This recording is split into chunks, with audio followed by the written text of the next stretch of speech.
See, in our previous video we have solved question number 1 of exercise 3.2.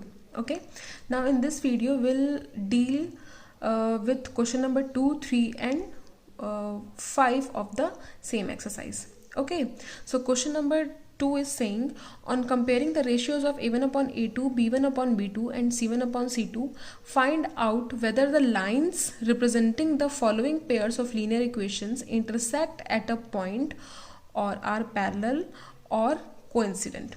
Okay, means by comparing the ratios of coefficient of these two equations, we have to find out whether the lines are coincident, parallel or they intersect each other. Okay, so the two equations are 9x plus 3y plus 12 equals to 0, and second one is 18x plus 6y plus 24 equals to 0.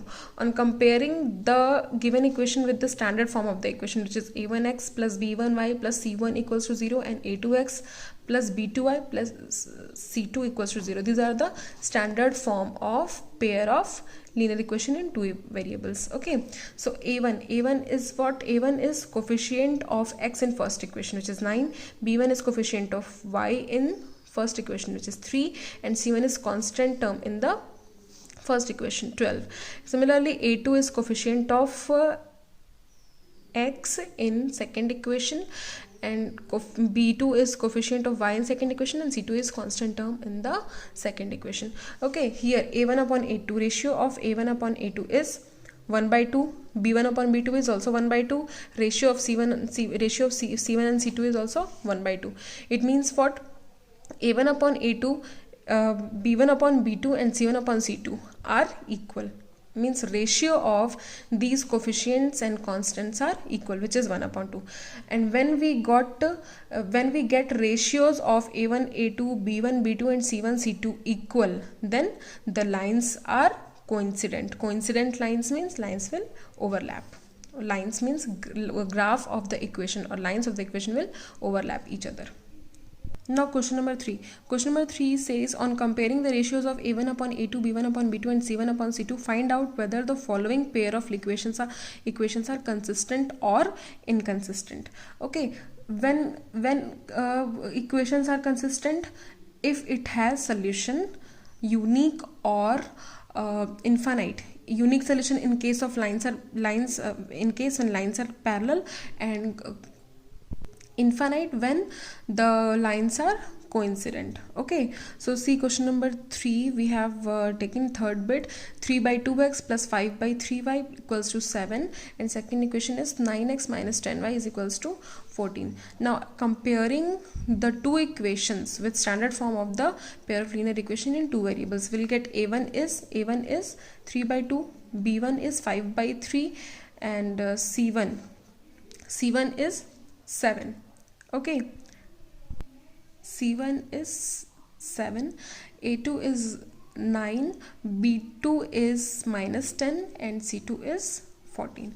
Okay, so ratios of a1 upon a2, b1 upon b2 and c1 upon c2. See, a1 upon a2, 3 by 2 whole upon 9. So this we can write as 3 upon 2 into 9. Okay, equals to 1 by 6. Now b1 upon b2, 5 by 3 whole upon minus 10. Okay, so this also will give minus 1 upon 6. So ratio of here you will see ratio of a1 upon a2 and b1 upon b2 is not equal. Okay, so let us see also what is c1 upon c2. c1 upon c2 is minus 1, and we have studied in the previous video that if ratio of a1 a2 is not equal to b1 b2, then the pair of linear equations are consistent. Pair of linear equations are consistent. Why? Because this equation will have a unique solution, or the lines will be intersecting. When lines are intersecting, equation has unique solution, and if it has solution, then it is a consistent. Now see question number 5. Half the perimeter, it is a word problem, half the perimeter of rectangular garden whose length is 4 meter more than its width is 36 meters, sorry. Find the dimensions of the garden. We have to find the dimensions of the garden. See, garden is in which shape? It is in rectangular shape, so it will have two dimensions, length and breadth. Okay, and we know perimeter of rectangular region or rectangle is what? 2 into length into breadth. Okay, so we have to find dimensions of the garden. We'll assume the same, length and breadth. Let the length of the garden be x meters and the width or breadth, whatever you say, width of the garden is y meters. Okay, so first case here it is saying half perimeter of rectangular garden. Perimeter of rectangular garden is what? 2l into b. So half of its perimeter will be L plus B. Okay, now see, perimeter of rectangular garden is 2L plus B or width. Okay, here length we have assumed x and breadth we have breadth or width we have assumed y. So perimeter of rectangular garden in terms of x and y will be 2x plus y. So half of perimeter will be x plus y. Half means 2 will be removed from here. Now case 1 is saying that half of the perimeter is 36. Half of the perimeter is 36 meters. So x plus y is equals to 36. First case is half perimeter. Half perimeter is x plus y and half perimeter is equals to 36. It is given in the question. So first equation we got x plus y is equals to 36. Okay, now see, case 2 here it is given in the question, whose length is 4 more than its width. Length is 4 more than its width, means x.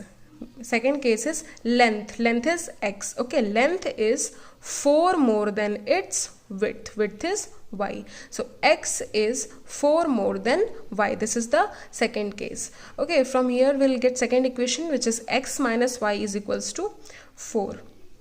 Okay, now we got the equations.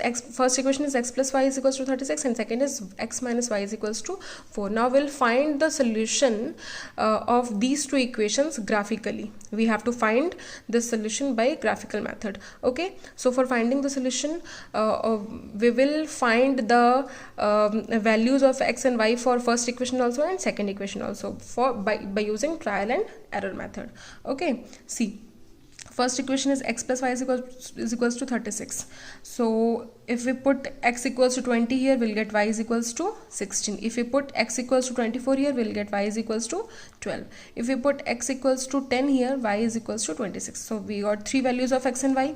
By using this values of x and y, which is x coordinate and y coordinate in the Cartesian system, we'll plot the points, and after plotting the points we'll draw a graph which is straight line. Okay, now for second equation, x minus y is equals to 4 x y. If we put x equals to 10, then y is 6. If x is 20, then y is 16, and when x we put 16, then y is 12. You can put any random value. Okay, any random value for x, you'll get some value of y. Now we'll draw vertical y-axis and horizontal x-axis, and we'll take some units on the both axis. Okay, see, scale we have taken. Scale is what? Scale on x-axis and y-axis, both we have to take. Okay, see, we are dealing about the dimension, which is in meters. Okay, so 1 unit of x-axis and y-axis is equals to what? 2 meters. We'll take it 2 meters because we can't take so long x-axis and y-axis on the in our notebook. Okay, so see, 0 to 2 1 unit, 2 to 4 1 unit, 4 to 6 1 unit. Okay, till 30 meters. And on y-axis also 0 to 2 2 to 4 4 to 6 is what? It is 1 unit. Okay, now see, for first equation we have plotted 10 26. When x is 10, y is 26. This is the first point for first equation. When x is, now for second, when x is 20, y is 16. For first equation, it is second point. Okay, now for this first equation, third point is when x is 24, y is 12. Okay, by plotting these 3 points, we have plotted these 3 points. Now passing through these 3 points, we'll draw a line which will be the equation, or which will be the graph of or line of first equation. Now similarly for second equation also. See, first point is 10, 6. When x is 10, y is 6. Next, when x is 16, y is 12. When x is 20, y is 16. Okay, now you passing through these 3 points will draw a line which will be graph of the x minus y equals to 4. Now, and see, graph of the two lines, this is first line and this is second line, are intersecting at some point. Okay, it is intersecting at some point, and this point of intersection will give the actual value of x and y, which will be called as solution of the equation. Now see, after drawing the graph of the two equations by joining the points this and this, we have joined the points to draw the line. Now it will intersect at point 2 and 16. Okay, sorry, 20 and 16, where x is 20 and y is 16. At this point the two lines are intersecting, so this is the solution of our equation. Okay, so hence x will be 20 and y will be 16, means length of the field will be 20 meters and width of the rectangular field will be 16 meters. Okay, so this was the graphical method to find solution of pair of linear equation in two variable. Further we will study, in next video we will study algebraical methods. There are 3 algebraical methods, those methods we will study. Okay, thank you.